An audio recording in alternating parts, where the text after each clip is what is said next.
L'actuelle génération de RAV4, la quatrième, date de 2013, mais a déjà eu droit fin 2015 à un restylage.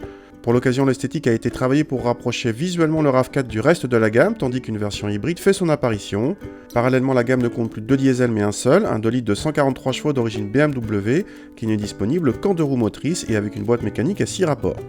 Si vous voulez un RAV4 à transmission intégrale, il faudra désormais vous tourner vers l'hybride ou l'essence, ce dernier n'étant proposé qu'en 4 roues motrices.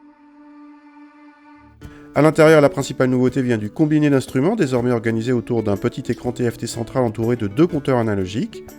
Les matériaux de la planche de bord et les harmonies de l'habitacle ont été revus pour devenir théoriquement plus flatteurs, mais on reste en deçà d'un Qashqai par exemple. A l'arrière, pas de modification pour ce restylage et on retrouve une belle habitabilité pour les passagers comme pour les bagages. Au passage, rappelons que depuis cette génération, le coffre ne s'ouvre plus via une porte latérale, mais par un classique haillon. Le 2 litres fait un peu trop entendre sa sonorité diesel au démarrage, mais les vibrations sont bien gérées, même lors des interventions du stop and start.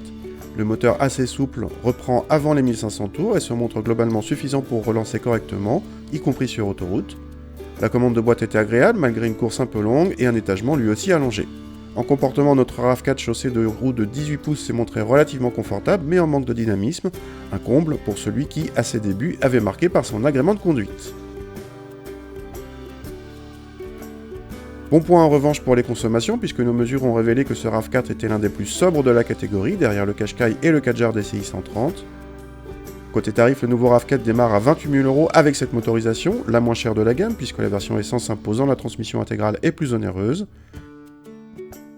Notre modèle d'essai s'affiche quant à lui à 34 000 € avec un équipement correct, mais on déplore que certains équipements de sécurité, dont le freinage automatique, demeurent en option avec cette motorisation, même sur les finitions haut de gamme.